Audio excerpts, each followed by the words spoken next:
Bonsoir à toutes, ce soir je vais vous faire une petite tutoriel astuce. Je vous fais pas une démonstration de maquillage ou quoi. Et je vais juste répondre à une personne qui m'a envoyé un message en privé qui m'a demandé quel conseil je pouvais lui donner pour éviter que son crayon coule. J'ai pensé que ce serait sympa de partager avec vous toutes les deux petits conseils que j'ai à vous donner pour éviter que votre crayon coule et pour qu'il ait une bonne tenue. Alors, il y a deux astuces. Il y a une astuce que j'ai appris à l'école, c'est une astuce pro, et une astuce de grand-mère. Avant de vous les donner, je vais juste vous donner d'autres conseils sur le choix du crayon. Évitez d'acheter des crayons discount, les crayons qui n'ont pas de marque. Vous savez, les petits crayons genre comme à Babou, les crayons que vous trouvez au marché, avec des marques un peu bizarres là. En général, franchement, je les ai essayés quand j'étais jeune et franchement, niveau tenue, c'est zéro, ils sont nuls. Privilégiez toujours les crayons waterproof. Ils vous assureront une tenue beaucoup plus efficace si jamais vous avez les yeux qui pleurent, si jamais vous êtes fatigué dans la journée ou que vous éternuez, tout ça. En général, les crayons waterproof, ils ont une tenue de plus longue durée. Et surtout, évitez les crayons colle. Parce que pourquoi le crayon va couler? Parce que le crayon, c'est quelque chose qui est gras. Et vous allez le déposer sur une muqueuse interne qui est constamment irriguée. Alors évitez les crayons colle, vraiment c'est un conseil. Prenez un crayon waterproof normal de chez Je mets Maybelline, moi je l'aime beaucoup celui-là. Ou alors celui de chez Yves Rocher, pareil. Voilà. Donc le choix du crayon il est quand même assez important. Sinon je vais vous donner maintenant les deux astuces que j'ai. Alors la première c'est celle que j'ai reçue à l'école. Vous allez juste avoir besoin de votre crayon et d'ombre à paupières, de l'ombre à paupières et de la couleur de l'ombre à paupières qui correspond à votre crayon. Première astuce, c'est super simple. Vous prenez le crayon, vous l'appliquez directement sur la muqueuse, comme ça.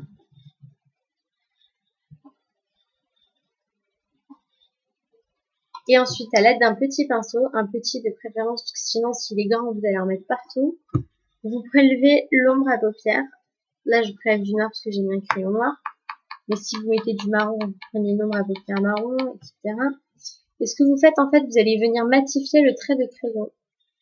Vous appliquez doucement l'ombre à paupières, doucement en tapotant sur la muqueuse. Vous n'hésitez pas à remonter un peu comme ça. Et si vous voyez que ça commence un peu à déborder ou à couler, vous repassez dessous et là, vous n'hésitez pas à étirer la matière vers le haut. Vous verrez en plus, ça donne un petit côté fondu, c'est sympa. Voilà, donc ça c'est la première méthode. Ça marche. Si jamais vous voyez que vous n'en avez pas mis assez, vous en prélevez encore un tout petit peu, vous tapotez bien et vous réappliquez en tapotant toujours comme ça. Si jamais ça vous dérange que ça ait coulé quoi, vous n'hésitez pas avec un coton-tige à retirer l'excédent qui a coulé en dessous. Hein. Ça c'est la première méthode, celle que j'apprends. Bon voilà, elle est efficace. Moi je trouve que elle se défend. Ensuite, j'ai la deuxième méthode. Alors, s'il vous plaît, s'il y a des petites filles qui m'écoutent, s'il y a des filles qui ont 11-12 ans qui se maquillent déjà, évitez de faire cette méthode. J'ai pas envie d'avoir de problème, je veux pas prendre de responsabilité, parce que vous allez avoir besoin d'un briquet, en fait. La méthode, ça consiste en brûler le crayon. Vous passez juste le crayon à peine dans la flamme. Vous allez voir, ça va briller. Donc, vous allez le voir à l'œil que ça a chauffé, que ça fond un petit peu. Faut surtout pas que ça fonde et que ça dégouline. Hein. Vous le mettez juste à peine dans le feu et vous le ressortez. Vous attendez que ça sèche. À vue d'œil, on le voit que ça sèche. Hein. On voit que la brillance, elle disparaît. Vous attendez que ça sèche. Et surtout, avant de l'appliquer sur l'œil, vous allez faire un petit test pour être sûr que ça refroidit. Vous l'appliquez comme ça sur le doigt. Et normalement, s'il n'y a rien sur votre doigt, c'est que c'est bon, c'est sec. Et vous l'appliquez sur la muqueuse directement. Si c'est encore un peu tiède quand vous l'appliquez, vous inquiétez pas, hein, c'est normal.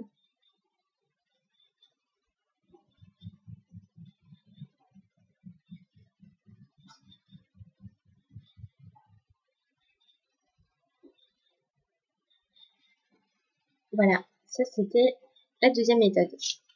Alors l'avantage avec la première, celle avec le pinceau, c'est que vous aurez un effet, vu que vous allez un peu le travailler avec le pinceau, vous aurez un effet un peu estompé, ça va pas vraiment paraître comme un trait de crayon que vous avez sur l'œil. Ça va être un peu plus estompé, un peu plus retravaillé.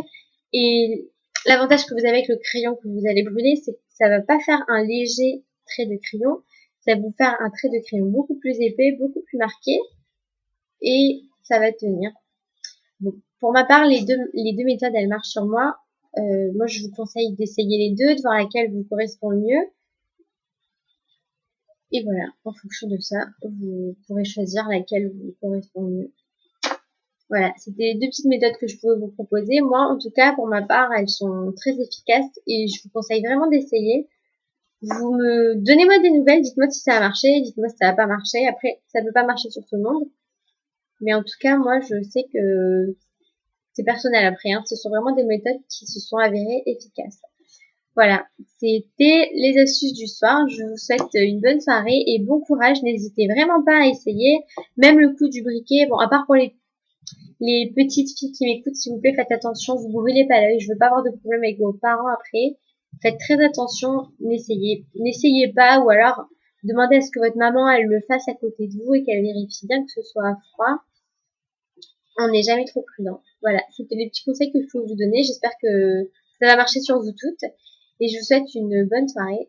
C'est mieux. Voilà, je vous fais un bisou et n'hésitez surtout pas à me demander sur ma page Facebook ou sur YouTube des idées d'aide de thèmes à aborder pour des prochains tutoriels. Je note à chaque fois et je fais en fonction de ce que vous avez besoin en fait.